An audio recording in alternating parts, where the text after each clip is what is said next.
여러분 안녕하십니까. 이동관 방송통신위원장이 오늘 자진 사퇴했습니다. 그동안 물러나지 않겠다는 뜻을 강하게 비춰왔는데요. 오늘 국회 탄핵소추안 처리를 앞두고 윤석열 대통령도 즉각 수리했습니다. 오유림 기자의 보도입니다. 대통령실이 오늘 이동관 전 방송통신위원장의 사의를 수리했습니다. 이동관 전 위원장은 어제 윤석열 대통령에게 직접 사의를 표명했으며 오늘 야당의 국회 탄핵 소추를 앞두고 면직안이 전격 제거됐습니다. 취임 95일, 역대 최단 임기입니다.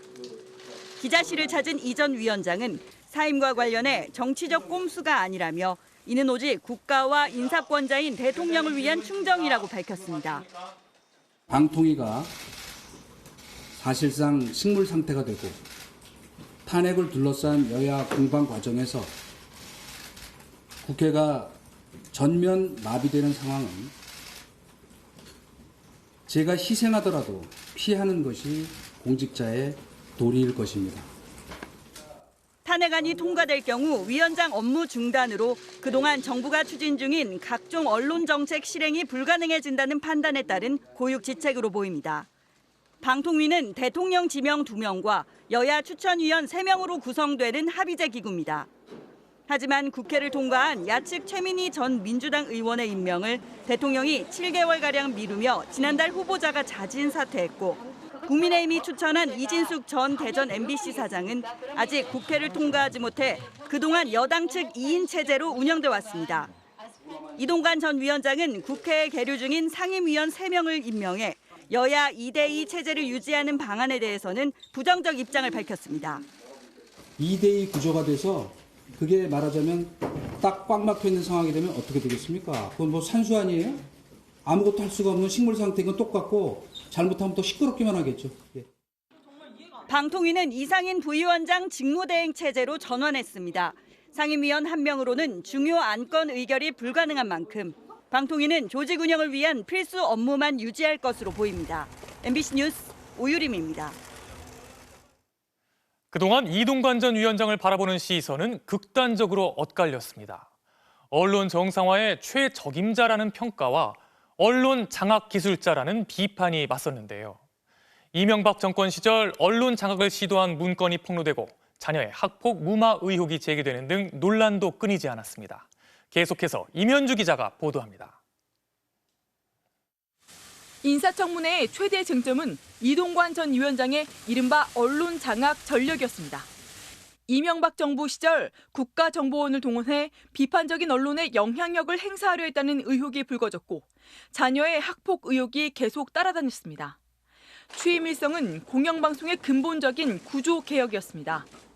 사실상 무소불위의 권력을 누려온 공영방송이 국민의 선택과 심판이라는 견제 속에 신뢰를 회복하도록 하겠습니다. 편파적 심의가 될 것이라는 논란 속에서도 가짜뉴스 근절을 주장했고 방송통신심의위원회 가짜뉴스 신속심의센터가 만들어졌습니다. 이런 가짜뉴스를 고의로 기획하고 시나리오를 만들고 행동하는 이런 매체에 대해서는 저는 폐간을 고민해야 된다. 그것이 바로 원스트라이크 아웃의 최종 단계입니다. 네. 취임 직후 일사천리로 공영방송 보궐이사 임명을 처리하며 KBS 경영진 교체에 성공했고 MBC 방송문화진흥회의 구도 재편을 시도하다 법원에 제동이 걸리기도 했습니다. 여기에 YTN과 연합뉴스TV의 민영화를 강행해 졸속 심사, 짜맞추기 심사라는 비판으로 야당으로부터 탄핵 사유가 추가됐습니다. 이동관 전 위원장의 오늘 마지막 퇴임사는 언론 정상화였습니다. 마지막으로 드리고 싶은 말씀이 하나 있습니다. 언론 정상화의 기차는 계속 달릴 것입니다. 감사합니다. 잦은 사퇴는 없다고 강조하던 이 전 위원장은 최근 한 일간지와의 인터뷰에서 자신이 그만두더라도 제2, 제3의 이동관이 나온다고 강조한 바 있습니다. MBC 뉴스 임현주입니다. 당초 오늘 본회의에서 탄핵안을 처리하려 했던 민주당은 이런 꼼수를 쓸 줄은 몰랐다며 대통령은 사표 수리가 아니라 진작 파면을 했어야 했다고 비판했습니다. 국민의힘은 방통위를 지키기 위한 이 전 위원장의 결단이라고 평가했습니다. 신준명 기자의 보도입니다. 국민의힘 의원들은 조를 나누어 외투를 껴입고 밤새 국회 본회의장 앞에서 농성했습니다. 탄핵안 처리가 예고된 이른 아침 의원총회는 비장했습니다. 자신들의 당리당략을 위해 의회 폭거 만행을 저지르는 민주당을 막지 못하는 현실이 개탄스럽습니다. 잠시 후 이동관 방통위원장의 사의 표명이 속보로 전해졌습니다. 지난달 9일엔 국민의힘이 무제한 의회 토론을 갑자기 철회하면서 탄핵안 처리가 불발됐고 이번엔 이동관 위원장 본인의 자진 사퇴 카드로 탄핵 시도가 무산됐습니다. 이런 꼼수 쓸 줄은 잘 몰랐죠. 좀 비정상적인 국정 수행 행태라서 좀 예상 못했던 건 사실입니다. 민주당은 이동관 위원장의 언론자유 탄압에 대해 대통령이 사표 수리가 아니라 파면을 했어야 한다고 주장했습니다. 국민의힘은 이 위원장의 사퇴가 탄핵에 중독된 민주당으로부터 방통위를 지키려 한 것이라고 평가했습니다. 파면 조치를 하든가 아니면 잘못된 게 없다고 생각하면 국회가 추진하는 헌법적 절차인 탄핵 절차에 순순히 응했어야 되는 겁니다. 방통위를 무력화시키고자 한 민주당의 나쁜 탄핵으로부터 방통위를 지키고자 이동관 위원장 스스로 직을 던지는 결단을 내린 것입니다. 민주당 입장에선 방통위원장 탄핵을 통해 현 정부의 언론 장악을 심판대에 올리겠다는 전략은 빗나간 셈이지만 결국 언론 장악 기술자 이동관을 끌어내렸다. 이 위원장의 방송 장악 시도에 대한 심판이 성공했다는 반응도 나왔습니다. 한 달 가까이 이어온 이동관 위원장 탄핵 국면은 이렇게 마무리됐습니다. 하지만 언론 정책을 둘러싼 여야의 대치는 후임 방통위원장 임명 등에서부터 다시 격화될 전망입니다. MBC 뉴스 신준명입니다. 윤석열 대통령이 국회를 통과한 노란봉투법과 방송 3법에 대해 거부권을 행사했습니다. 취임 이후 세 번째 거부권 행사입니다. 야당은 3권 분립 위반이라고 반발했고 노동계도 강력 대응을 예고했습니다. 윤수한 기자가 보도합니다. 파업 노동자를 향한 무분별한 손해배상 청구를 제한하고 원청의 책임을 강화하는 노란봉투법, 공영방송인 KBS, MBC, EBS의 지배구조 개선 방안에 담은 방송 3법, 윤석열 대통령이 4개의 법 개정안에 대해 거부권을 행사했습니다. 노란봉투법은 산업 현장의 갈등과 혼란으로 경제가 악화될 것이고 방송 3법 역시 불공정 방송을 낳을 것이라는 게 정부의 판단입니다. 개정안들이 과연 모든 근로자를 위한 것인지 그리고 공영방송의 독립성과 중립성을 위한 것인지 묻지 않을 수가 없습니다. 밤샘 시위를 벌이며 법안 공포를 촉구하던 야당은 양곡법과 간호법에 이은 세 번째 대통령의 거부권 행사에 강하게 반발했습니다. 헌법 유린 국회 무시, 거부권 남발 규탄한다. 대통령께서는 분명히 오늘부로 국회와 우리 민주당에게 대결과 독선을 선포한 겁니다. 윤석열 대통령은 국회와 사법부를 한순간에 허수아비로 만들었습니다. 국회가 국민들의 목소리를 수렴해 법을 만들고 토론하고 통과시키면 뭐합니까? 대통령의 거부권 행사를 여당은 당연한 귀결이자 미래를 위한 결정이라고 옹호했습니다. 문제 있는 법들을 국민들이 또 많이 걱정하고 계신데 그런 국민들의 입장을 가지고 판단을 재계는 대통령의 거부권 행사는 불가피한 조치라며 환영 입장을 냈고 노동계는 즉각 반발했습니다. 한국노총은 사용자 단체의 입장만 수용하는 처사라며 항의의 의미로 예정돼 있던 경사노위 부대표자 회의에 불참했습니다. 민주노총도 규탄 행진에 나섰습니다. 언론현업 단체들은 성명을 내고 정부가 언론 탄압과 방송 통제에 미몽을 버리지 못했다고 비판했습니다. MBC 뉴스 윤수환입니다. 그럼 대통령실 출입하는 이정은 기자와 자세한 얘기 나눠보겠습니다. 이 기자, 네. 불과 며칠 전까지만 해도 사퇴는 없다 이렇게 스스로 밝혀왔단 말이죠. 그런데 탄핵안 처리를 앞두고 갑자기 사퇴를 했어요. 그렇습니다. 이동관 전 위원장은 최근까지만 해도 대통령실에 좀 버티겠다는 뜻을 전한 것으로 알려져 있습니다. 또 탄핵 소추가 되더라도 내년 연초까지는 복귀할 수 있다고 판단을 했다는 겁니다. 하지만 대통령실이 따로 법률 검토한 결과 예상보다 직무정지 기간이 최소 한 4개월 정도로 길어질 수 있다는 판단이 있었습니다. 그러면 그때까지 방통위가 한명 체제로 유지되는 건데 주요 의결을 못하면 YTN 민영화 같은 윤석열 정부가 추진하고 있는 계획도 멈추게 됩니다. 그러니까 이동관 위원장을 지키기보다는 방통위의 식물화를 막겠다는 선택을 한 거고요. 그다음에 본회의 전에 면직이 돼야지 탄핵을 피할 수 있고 또 그래야 대통령 목에 위원 한 명을 추가로 임명할 수 있다는 점을 고려해서 어젯밤에 이런 결정을 내렸다고 합니다. 네, 사실 이동관 위원장은 임명 전부터 여러 논란이 있지 않았습니까? 네. 자녀 학폭 무마 의혹도 있었고 또 이명박 정부 당시 언론 장악 의혹도 있었고요. 그런데도 임명을 강행한 데에는 이동관만큼 정부의 언론 정책을 강하게 밀어붙일 인물은 없다. 이런 평가도 있지 않았습니까? 네, 근데 그런 좀 기대가 컸던 것 같습니다. 그러니까 막상 이동관 위원장 체제의 방통위가 기대만큼 성과를 내지는 못했다 이런 평가가 있는데요. 최근에는 보도 채널들 문제가 있었죠. 을지학원의 연합뉴스TV 최대 주주 변경이 무산이 됐고요. 또 YTN의 경우에는 유진그룹의 정부 지분의 그 매입 계획을 좀 더 보완해 오라고 되돌려 보냈습니다. 또 MBC 대주주인 박문진 이사진 교체에 대한 예상도 빗나간 걸로 전해집니다. 여권 관점에서는 언론 정상화라고 표현을 하는데 반대 관점에서는 정부의 언론 장악에 차질이 생긴 겁니다. 네, 결국 시간만 끈 셈이 된 건데요.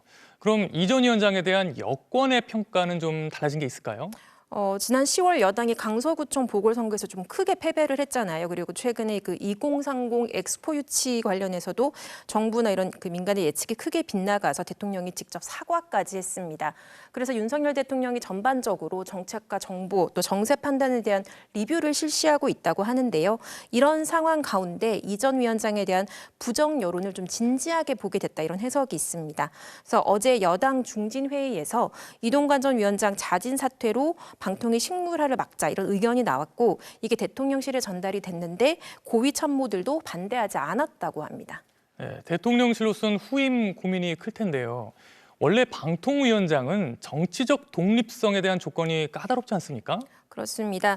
이 전 위원장 사퇴가 여러 시나리오 중에 하나였다고는 하지만 많은 당국자들이 이제 뉴스 보고 처음 알았다 이렇게 반응을 할 정도로 그렇거든요. 그래서 후임자를 일찌감치 이제 내정을 해오는 것 같지는 않다 이런 관측이 있습니다.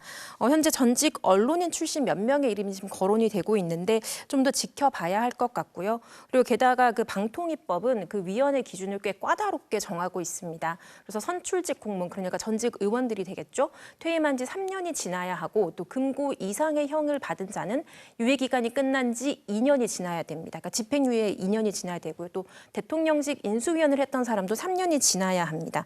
이 때문에 이동관 전 위원장을 임명했을 당시에 검토했던 후보군이 또 올라올 수 있다는 이야기도 있고 아니다, 시간이 좀 더 걸릴 거다 이런 말도 함께 있습니다. 네, 이재용 기자 잘 들었습니다. 오늘 국회 본회의에서 손준성 검사와 이정섭 검사의 탄핵소추안은 통과됐습니다. 국민의힘은 표결에 불참하고 의회 폭거라며 김진표 국회의장에게 사퇴를 요구했습니다. 김민영 기자의 보도입니다. 국민의힘이 합의하지 않은 일정이라며 불참을 선언하면서 국회 본회의장은 더불어민주당 등 야권 의원들만 자리를 채웠습니다. 아무리 최고 권력의 비호를 받는 검사라 하더라도 죄를 지으면 반드시 벌을 받고 공직에서 배제된다는 법과 원칙이 살아있음을 보여주셔야 합니다. 탄핵 표결은 15분 만에 가결됐는데 재석 의원 180명 중 반대와 무효, 기권을 합쳐도 이탈표는 5명, 6명에 불과했습니다. 두 검사는 탄핵안 가결 직후 직무가 정지됐으며 헌법재판소의 면직 혹은 직무 복귀 결정을 기다리게 됐습니다. 손준성 검사장은 지난 총선을 앞두고 당시 야당이었던 미래통합당 측에 진보진영 인사들에 대한 고발장을 건네 고발을 사주한 의혹이 탄핵 사유로 제시됐습니다. 이정섭 수원지검 2차장 검사에 대해선 마약 수사 무마 의혹 등 직권남용, 공무상 비밀 누설, 자녀의 위장 전입 의혹 등이 제시됐습니다. 비위 의혹 제기로 직무대리 발령 상태인 이정섭 검사는 직전까지 이재명 민주당 대표에 대한 수사팀을 맡고 있어서 민주당 내에서 탄핵에 대한 신중론이 제기되기도 했습니다. 검사 탄핵은 지난 9월 보복 기소와 관련해 민주당이 주도한 안동환 검사 탄핵 소추 이후 헌정 사상 두 번째입니다. 국민의힘은 본회의 참석 대신 점거농성과 규탄 대회를 이어가며 민주당의 검사 탄핵을 비판했습니다. 도둑이 경찰관을 쫓아내겠다고 하는 이런 몰상식한 일이 국회 이 현장에서 벌어지고 있습니다. 김진표 국회의장에 대해서도 민주당의 당리당략을 위한 본회의를 열어주었다며 사퇴 결의안을 당론으로 정했습니다. 대검찰청은 정치적 목적으로 검사를 탄핵 소추한 점에 대해 깊은 유감을 표한다며 반발했습니다. 또 내부 문제에 대해 엄격한 잣대로 엄정하게 대처할 것이라며 어떠한 외압에도 흔들림 없이 국민으로부터 부여받은 책무를 다하겠다고 강조했습니다. MBC 뉴스 김민영입니다. 기아에서 생산한 하이브리드 차량에서 주행 중에 갑자기 멈춰서는 증상이 나타났다는 소식을 얼마 전에 전해드렸는데요. 확인을 해봤더니 그랜저나 소렌토 같은 현대 기아차의 인기 차종 상당수에서 비슷한 증상이 나타나고 있었습니다. 현대 기아차는 7개 차종, 총 23만여 대의 차량에 대해서 무상 수리를 진행하기로 했는데 정작 판매량이 가장 많은 2개 차종은 빠져 있습니다. 먼저 박철현 기자의 단독 보도 보시겠습니다. 하이브리드 시스템을 점검하세요. 주행 중 경고 메시지와 함께 차량이 멈춰서는 사례를 조사한 한국교통안전공단의 하이브리드 차종별 결함신고 보고서입니다. 결함이 확인된 K8 하이브리드와 유사한 증상을 보인 신고 사례를 모았는데 현대 기아차의 인기 차종 대부분이 포함됐습니다. 판매량이 가장 많은 그랜저 하이브리드에서 고속주행 중 경고 메시지가 점등되면서 속도가 줄었고 영상태로 멈췄다는 등 신고 2건. 소나타 하이브리드 역시 주행 중 경고와 함께 차량이 멈췄다는 신고가 5건 있었습니다. 모두 MBC의 첫 보도가 있었던 11월 16일 이전 3년 동안 접수된 신고들입니다.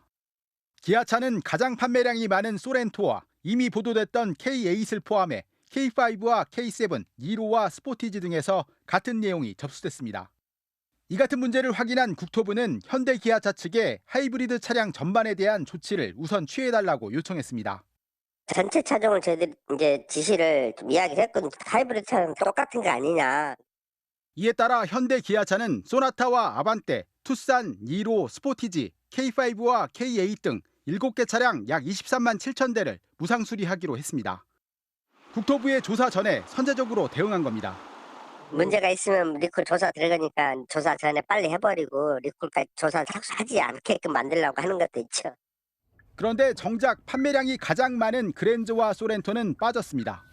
현대 기아차 측은 무상 수리 대상은 BMS, 즉 배터리 관리 시스템의 소프트웨어 설정값 오류가 확인된 차종에 국한됐다면서 제외된 차종은 이에 해당하지 않는 것이라고 설명했습니다. 국토부는 이번 조치에서 빠진 그랜저와 소렌토 차량에 집중해 결함 여부를 면밀히 살필 계획이라고 밝혔습니다.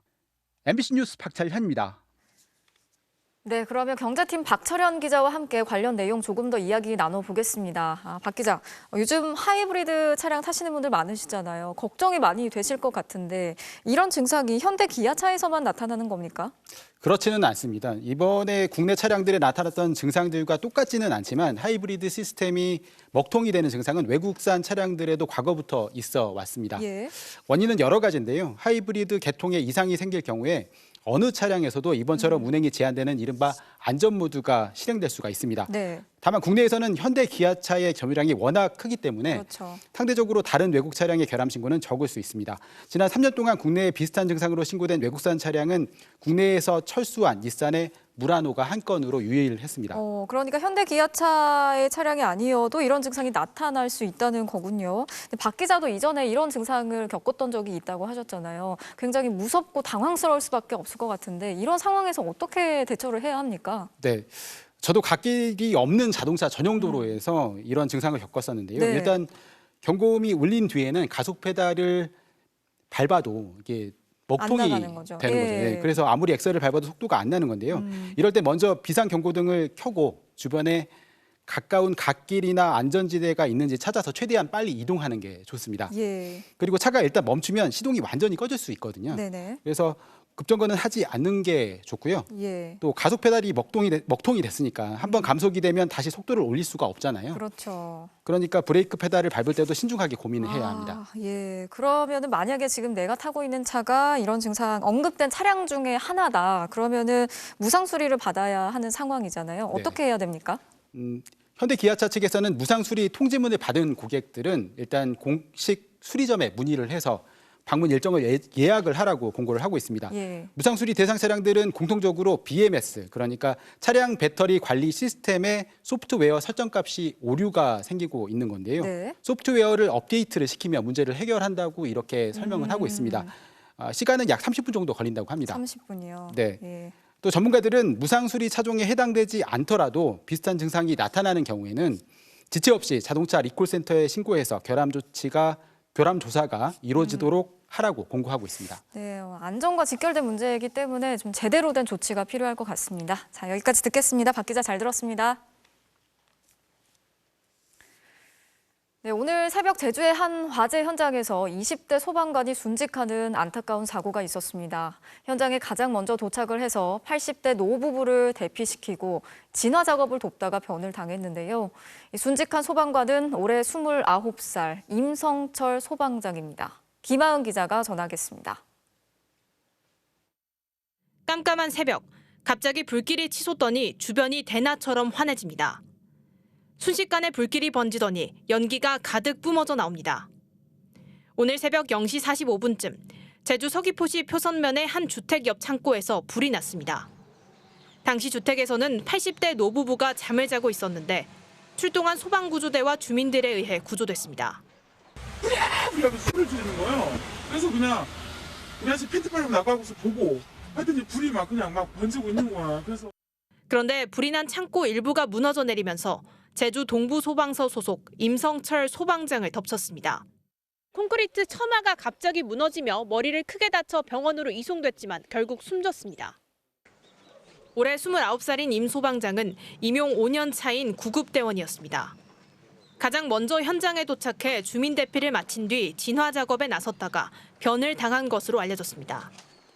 화상이 막 입었다고 그래서 그 정도만 알았지 그렇게 돌아가실 줄은 몰랐지. 가서 안타까워 죽겠어요.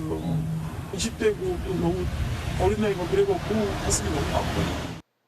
동료들은 큰 충격에 빠졌고 함께 출동했던 대원들은 심리 상담을 받고 있습니다. 소방당국은 공무원 재해보상법에 따라 임 소방장에 대한 보상과 예우 절차를 진행할 예정입니다. 경찰은 이번 화재가 전기 누전으로 인해 시작된 것으로 보고 정확한 사고 원인을 조사하고 있습니다. MBC 뉴스 김하은입니다. 중대재해처벌법이 시행된 이후에도 사망사고가 잇따라 발생했던 DLENC와 SPC의 경영진이 오늘 국회 청문회에 출석했습니다. 두 회장은 재발 방지를 약속하면서 머리 숙여 사과했지만 의원들의 질타는 청문회가 끝날 때까지 이어졌습니다. 정동욱 기자가 취재했습니다. 중대재해처벌법이 실시된 지난 2년 동안 DLENC 공사장에서는 8명이 사망했습니다. 건설업계 최다 사망 사고입니다. 지난해 20대 여성 근로자가 사고로 숨지면서 제품 불매 운동까지 겪었던 SPC에서도 올해 8월 50대 근로자가 비슷한 사고로 목숨을 잃었습니다. 비난 여론이 높아지며 국정감사 증인으로까지 채택됐지만 두 기업 회장은 해외 출장 등의 이유로 불출석했습니다. 한 달여가 지나 오늘 열린 청문회에서는 의원들의 질타가 이어졌습니다. 이 편한 세상 아니잖아요. 이렇게 되면 정말 불편한 세상 아닙니까? 너무 불안해서 어떻게 삽니까? 이런 것을 직접 체결하기 위해서 해외 출장을 직접 가야 되고 국정감사에는 나오지 못하겠다라고 하는 것이 말이 되는지 잘 모르겠는데. 하청업체에 대한 관리 소홀과 2조 2교대 장시간 근로, 노사 협의 등의 구조적인 문제도 또다시 거론됐습니다. 현장을 컨트롤하지 않으면 절대 되지가 않습니다. 정말로 사고가 안 나도록 하려고 한다면 노사 협의 제도를 면밀히 살펴보셔야 된다. 두 회장은 연신 부끄럽고 죄송하다며 고개를 숙였습니다. 그러면서 안전 예산을 확대하고 교육을 강화하겠다고 약속했습니다. 같이 협심을 해서 대한민국에서 가장 안전한 현장을 운영하는 회사로 거듭나도록 노력하겠습니다. 죄송합니다. 너무나 안타깝고 많은 반성을 하고 있습니다. 안전한 일터 그런 안전한 회사로 꼭 만들도록 노력하겠습니다. 두 회장이 출석했음에도 청문회는 3시간 동안 의원들의 질타가 주를 이루고 회장들의 다짐 정도만 받는 수준에 그쳤습니다. 여야 합의가 안 됐다는 이유로 여당 간사를 제외한 국민의힘 의원들은 청문회에 참석하지 않았습니다. MBC 뉴스 정동욱입니다. 서울 강남의 한 초등학교 앞에서 만취 운전자의 차에 치여 9살 이동원 군이 숨진 지 내일이면 꼭 1년이 됩니다. 가해 운전자는 얼마 전 2심에서 1심보다 형량이 2년이나 줄어든 징역 5년을 선고받았는데요. 유족은 재판부의 판단을 납득할 수 없다며 억울한 심경을 토로했습니다. 김정우 기자가 만나봤습니다. 초등학교 화단에 비석 하나가 서 있습니다. 1년 전 학교를 마치고 집에 가다 음주운전 차량에 치여 숨진 이동원 군의 추모비입니다. 아들을 만나러 온 아버지는 교실 대신 비석 앞에 섰습니다. 9살 동원 군의 생전 해맑은 모습이 새겨진 추모비를 연신 쓰다듬습니다. 잘 있는지 일단 물어보고요. 답이 안 와서 너무 힘들지만 참 즐거운 사랑스러운 아이였고 저에게 너무 많은 선물을 줬기 때문에 고마워하고 고맙다는 얘기해주고 보고 싶다고 얘기하죠. 아직도 실감은 나질 않습니다. 왜냐면 여전히 저에게 계속 찾아오고 이야기하고 동원이가 있던 흔적들이 동원이를 생각나게 해서 그래서 저는 계속 매일 동원이 찾으면서 고통스럽게 지냈습니다. 최근 내려진 2심 선고 결과는 유족의 가슴에 대못을 박았습니다. 징역 7년에서 5년으로 2년이나 줄어든 형량. 대낮 어린이 보호구역에서 사고를 낸 가해 운전자의 혈중 알코올 농도는 0.128%로 만취 상태였습니다. 그럼에도 스쿨존 사고와 음주운전 사고를 각각 적용하지 않고 형이 더 무거운 죄를 하나만 골랐다는 재판부 판단이 납득이 되지 않습니다. 또 동원군 가족이 안 받겠다는 5억 원의 공탁금을 건 것까지 일부 고려됐다는 점도 참담합니다. 음주운전으로 우리 아이를 그렇게 생명을 앗아간 사람이 고작 5년에 처해졌다는 게 믿을 수가 없었습니다. 너무 고통스럽고 저도 살아야 되거든요. 저는 못 살겠어요. 동원이는 곁을 떠났지만 차보다는 사람이 먼저라는 경종을 울리는 건 남겨진 가족의 몫입니다. 길이라는 게 원래 사람이 다니는 거잖아요. 사람이 가장 우선이고 그다음에 차인데 지금은 차가 우선인 것 같아요. 그게 정말 바뀌어야 될 것 같아요. MBC 뉴스 김정우입니다.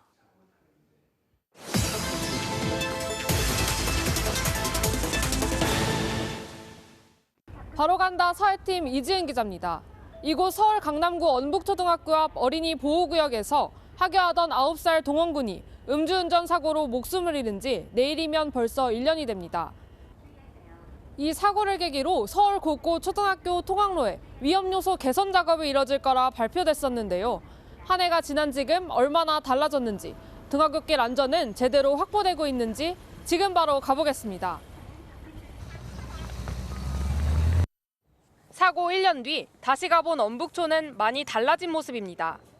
사고 이후에 보행로가 만들어지면서 일방통행으로 바뀌었습니다. 학생과 차량이 뒤섞여 다니던 길에는 보행로와 방호 울타리가 설치됐습니다. 다른 학교는 어떨까?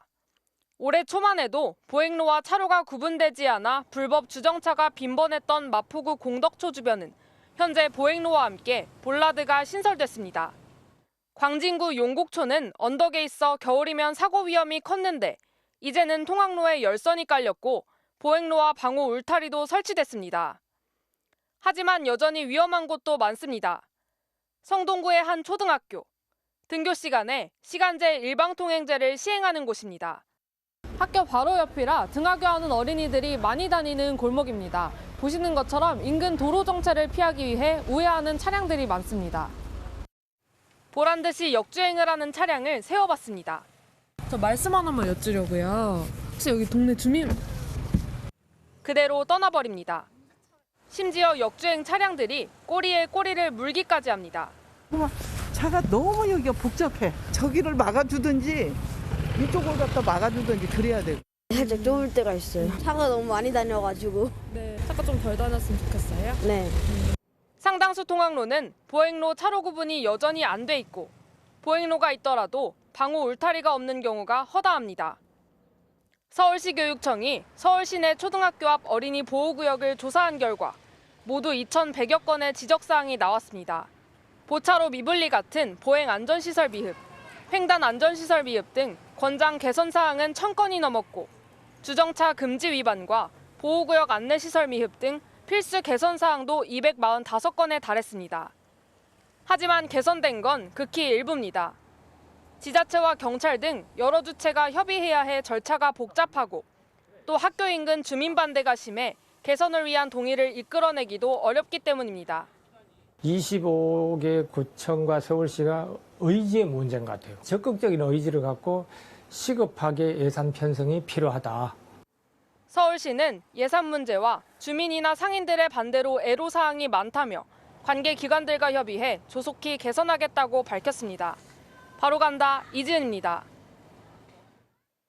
서울 강남에서 약물에 취한 운전자가 몰던 차량이 인도로 돌진했던 이른바 롤스로이스 사건 기억하십니까? 차에 치여 뇌사에 빠졌던 20대 여성이 넉 달 만인 지난 주말 끝내 세상을 떠났습니다. 유족들은 MBC와의 인터뷰에서 가해자로부터 제대로 된 사과도 받지 못했다며 엄벌을 촉구했습니다. 송재용 기자가 보도합니다. 롤스로이스 차량이 인도로 갑자기 들이닥치기 전까지 27살 배모 씨에게는 평소와 다름없던 퇴근길이었습니다. 배 씨는 뇌사에 빠졌고 115일 만에 끝내 세상을 떠났습니다. 운전자 신모 씨는 약물을 투약한 상태였습니다. 이별의 슬픔을 뒤로하고 유족이 MBC와 인터뷰에 나섰습니다. 배 씨가 겪은 끔찍한 일을 더 알려야 한다는 생각 때문입니다. 오빠 노릇도 잘 안 하고 그래가지고 너무 미안하고 이제 와서 이렇게 하는 게 무슨 소용이 있겠나 싶지만 고향인 대구 영화관에서 아르바이트를 하다 지난해 영화 배급사에 합격해 서울로 올라온 배 씨. 사고 한 달 전 고향에 내려온 게 마지막 만남일 줄은 꿈에도 몰랐습니다. 재밌고 주변 사람들도 뭐 다 좋은 것 같다고 막 그리고 그 동생 사고 나기 전에 막 자기 명함 나왔다고 막 자랑하고 걱정 한 번 끼친 적 없던 착한 동생. 조금이라도 세상에서 버텨준 것이 고맙기만 합니다. 제 동생이 25일 날 돌아갔는데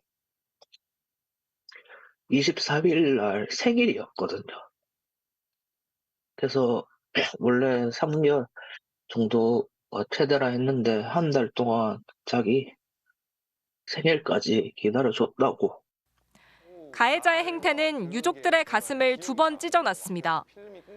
유튜브 방송 등에 나가서 혐의를 부인하던 운전자 신 씨는 재판이 시작되고 나서야 변호사를 통해 사과 편지를 보내고 싶다고 연락을 해왔습니다. 그 사람이 사고 내고 뭐 유튜브에 나오거나 TV에 나와서 인터뷰하는 거 보고 일단 아무것도 저희는 합의할 생각도 없고 그런 거 받을 의향도 없다고 이제 확신이 섰거든요. 지난달 재판에서 신 씨는 도주 의도를 갖고 현장을 벗어난 게 아니라며 일부 혐의를 부인했습니다. MBC 뉴스 송재원입니다. 오늘 오후 인천의 한 안경점으로 승용차가 갑자기 돌진하는 사고가 일어났습니다. 다행히 가게 안엔 아무도 없어서 다친 사람은 없었는데요. 운전자인 80대 남성은 급발진을 주장한 것으로 확인됐습니다. 백승우 기자가 보도합니다. 안경점 유리문 너머로 검은 승용차가 등장하는가 싶더니 순식간에 벽을 부수고 가게 안으로 돌진해 들어옵니다. 진열장이 무너지고 집기와 제품들이 부서져 내부는 말 그대로 쑥대밭이 됐습니다. 오늘 오후 1시쯤 인천 남동구 논현동의 한 안경점으로 승용차 한 대가 돌진했습니다. 퉁 하는 소리가 나서 창밖을 봤더니 배너가 날아가고 있더라고요. 그리고 나서 뭔가 와장창 깨지는 소리가 나서 이렇게 보니까 앞가게에 차가 이렇게 들어가 있더라고요. 운전자는 다치지 않았고 가게 안에도 사람은 없었습니다. 제가 만약에 그 시간에 있었으면 죽었지. 완전 망가졌죠. 쓸 게 없죠. 안경부터 해가지고 진열장부터 해서 난장판이죠. 운전자인 80대 남성은 경찰 조사에서 주차를 하려고 했는데 급발진 때문에 차가 돌진했다고 주장했습니다.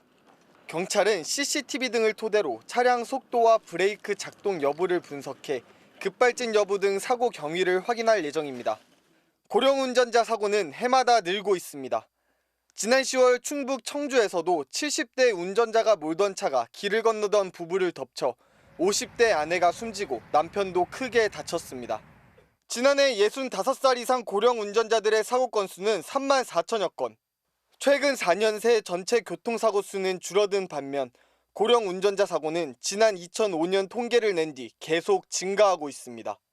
지방자치단체들은 각종 지원책을 내세우며 고령 운전자 면허 자진 반납 제도를 운영하고 있지만 지난해 반납률은 2.6%에 그쳤습니다.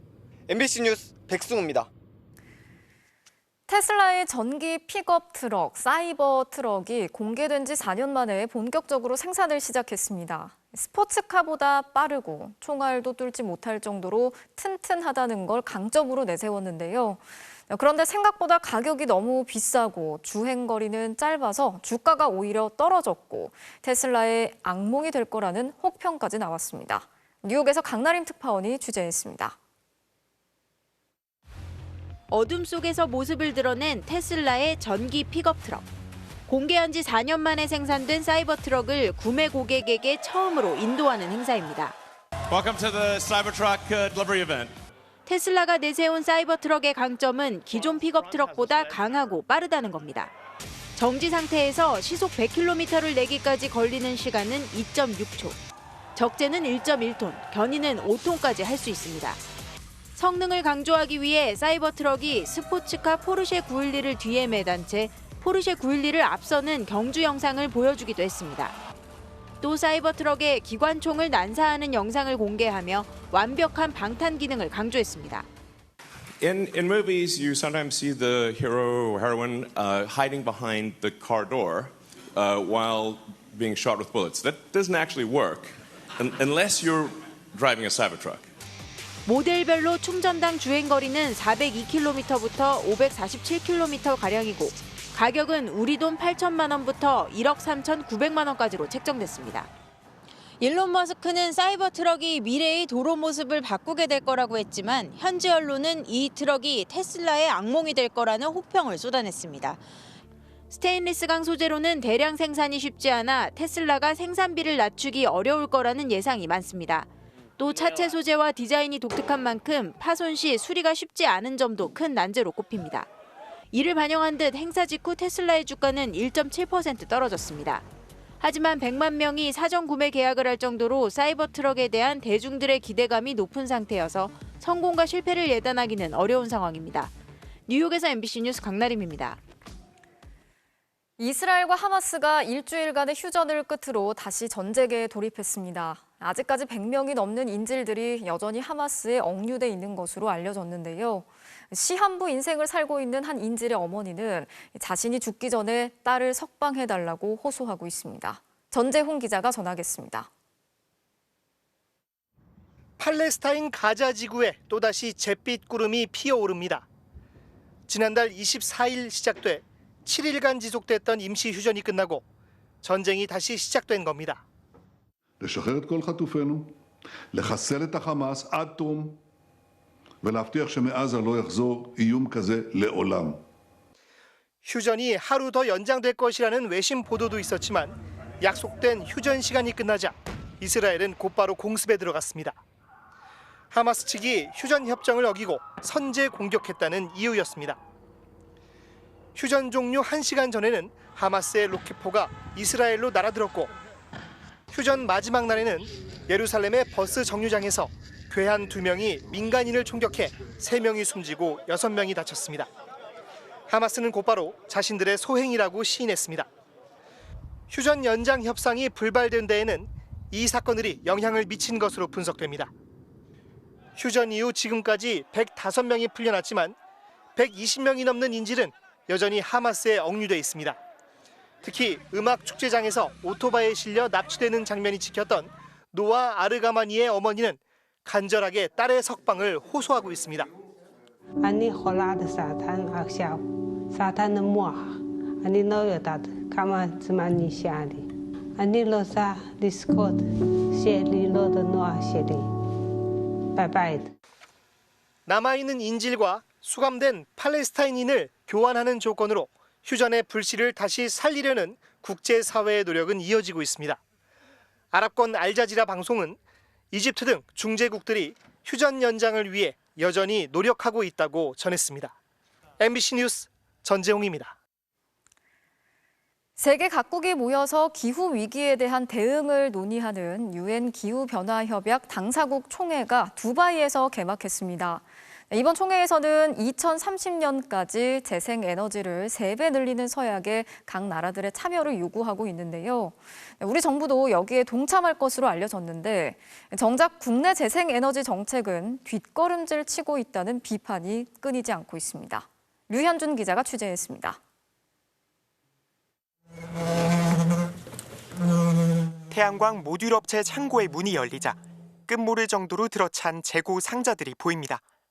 석 달 동안 제조한 모듈 15메가와트 규모로 수십억 원어치에 달합니다. 2년 전 가동을 시작한 이 업체는 쌓여가던 재고를 감당하지 못해 결국 제조를 멈췄습니다. 반토막이 나 있는 그런 상황입니다. 그건 작년부터 차츰 진행돼서 올해 결정적으로 문제가 생기고 있고요. 태양광 셀 대표 기업 한화큐셀도 첫 희망퇴직을 받는 등 태양광 산업의 위기감은 날로 커지고 있습니다. 면적 약 2만 제곱미터, 1.5메가와트 규모의 태양광 발전소. 이 발전소는 올봄 정부로부터 출력 제한 조치가 이뤄질 수도 있다는 통보를 받았습니다. 과잉 발전으로 대규모 정전이 발생할 수 있으니 태양광 발전소를 전력망에서 일시적으로 차단한다는 것이었습니다. 이런 상황을 막으려면 송전 설비 확충 등이 필수지만 여전히 지지부진합니다. 민간, 개인이 할 수 없는 것이고 국가 차원에서 그런 전력망을 확충을 해야 되거든요. 이곳은 송전 설비가 없어 발전소를 놓지 못한 1000평의 땅입니다. 3000kW 규모의 발전소를 추가로 놓기 위해 5년을 기다렸지만 아직 기약이 없는 상태입니다. 업계에서는 현 정부의 정책 변화로 재생에너지 산업 전반이 침체를 맞이했다고 보고 있습니다. 태양광을 비롯한 재생에너지 축소 지향적인 흐름을 가져왔고 이것이 산업 생태계 자체의 붕괴를 촉진하고 있다고 보겠습니다. 2년 전 발표된 2030년 국가 온실가스 감축 목표에서 30.2%였던 신재생에너지 발전 비율 목표치는 올해 21.6% 이상으로 대폭 낮아졌습니다. 이에 따라 보조금과 같았던 신재생에너지 의무 공급 제도는 후퇴했고 소규모 태양광 발전 지원 제도는 아예 사라졌습니다. 한국의 태양광과 풍력 발전 비중은 5.35%, 유럽, 미국과도 차이가 크고 일본, 중국, 베트남의 절반 수준에도 못 미칩니다. 뒷걸음치는 한국과 달리 국제사회는 재생에너지 확대 속도를 더욱 높이려 하고 있습니다. 어제 두바이에서 개막한 제28차 유엔 기후변화협약 당사국 총회에서 의장국 아랍에미리트는 각국으로부터 2030년 재생에너지 3배 확대 서약을 받으려 하고 있습니다. 유럽연합, 미국 등이 동참 의사를 밝혔는데 국내의 우려와 달리 한국 정부도 이 서약에는 동참할 것으로 보입니다. 그렇게 메시지를 내는 것과 현실에서 이행 상황의 괴리를 이제 살펴봐야 된다고 지원을 해주는 부분이라든지 이런 걸 보면은 해결되는 것들이 없거든요. 온실가스 배출량 세계 10위권의 한국. 지구의 기온 상승에 끼치는 영향의 크기만큼 요구되는 책임도 커질 수밖에 없습니다. MBC 뉴스 류현준입니다. 김정은 북한 국무위원장이 연일 딸 김주애를 데리고 군 관련 일정을 소화하고 있습니다. 이번엔 공군 사령부를 찾아서 달걀로도 바위를 깰 수 있다고 말했는데요. 김주애는 아버지와 똑 닮은 가죽 코트와 선글라스 차림으로 존재감을 과시했습니다. 홍희표 기자가 전하겠습니다. 공군 시찰에 나선 김정은 위원장 옆에 딸 김주애가 나란히 서 있습니다. 짙은 색 가죽 코트를 입고 선글라스를 낀 모습이 아버지와 똑 닮았습니다. 최고 지도자와 비슷한 차림으로 공식 석상에 등장한 것인데 김 위원장과 함께 항공기들의 축하 비행을 지켜보는 모습도 포착됐습니다. 특히 군 간부들과 함께 사진도 찍는 등 군사 관련 일정에 아버지와 동행하며 존재감을 드러내는 모양새입니다. 최근 북한이 김주애를 조선의 샛별 여장군이라고 불렀다는 보도도 전해지면서 과거에 비해 김주애의 입지가 보다 분명해지는 게 아니냐는 분석입니다. 김주애를 신비화 우상화하는 그런 작업의 일환으로 특히 군 경력이 부재한 부분을 만회하려는 그런 모습들로 볼 여지가 있습니다. 김정은 위원장은 달걀에 사상을 입히면 바위도 깰 수 있다며 내부 단속에 나섰는데 상대적으로 남측보다 열세인 공군 전력의 정신무장에 나선 것으로 보입니다. 아무리 기술적 우세를 자랑하는 적들이라 해도 우리 비행사들의 정치 사상적 우월성을 압도할 수는 없다고. 다만 이번에도 북한 위성이 찍은 사진으로 볼 법한 자료는 공개되지 않았습니다. 정부는 위성 개발을 주도한 북한 항공우주기술총국 관계자 4명 등 11명을 상대로 독자 제재에 나섰고 미국과 일본, 호주도 같은 날 대북 독자 제재를 발표했습니다. 한편 우리 군은 내일 새벽 미국 캘리포니아에서 첫 군사정찰 위성 발사에 나섭니다.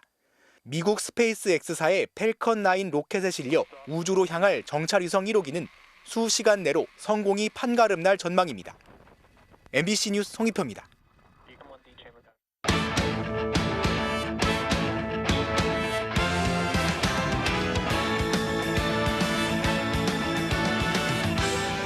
금요일 밤 스포츠 뉴스입니다. 29년 만에 LG 트윈스의 한국 시리즈 우승을 이끈 뒤 메이저리그 도전을 선언한 고우석 선수가 빅리그 진출에 대한 입장을 밝혔습니다. LG 트윈스를 대표하는 선수로서 부끄러운 계약으로는 가지 않겠다고 선언했습니다. 박주린 기자입니다. 한국 시리즈 우승을 확정짓는 마지막 아웃카운트.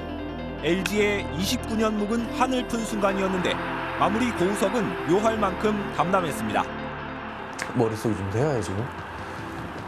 고기도 먹어본 사람이 안다고 우승을 해봤어야 세레모니도 멋있게 할 텐데 진짜 우승을 했나? 이런 생각이 들고 이렇게 할 수 있었는데.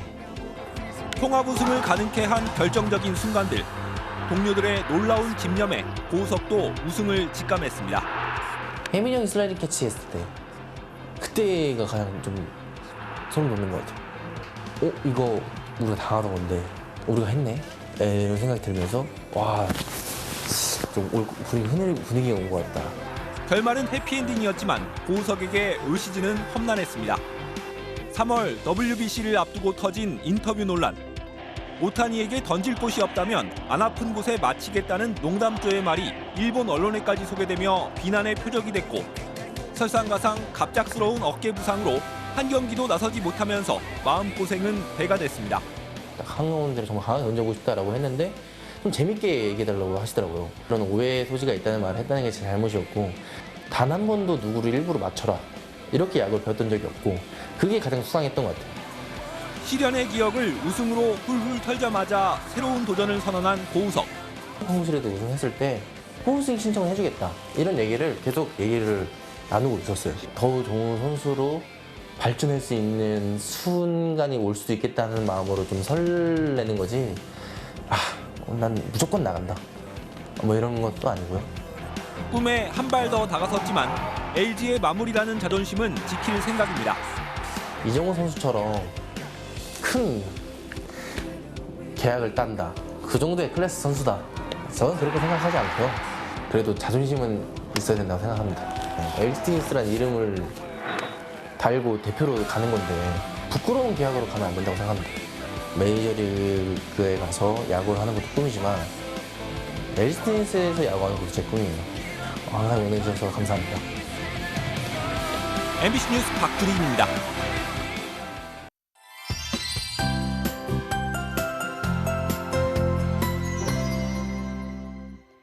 주말인 내일 아침까지는 추위가 심하겠습니다. 서울의 최저기온이 영하 4도, 철원이 영하 10도까지 떨어지면서 예년 수준을 크게 밑돌겠고요. 오후부터는 추위가 한결 누그러지겠습니다.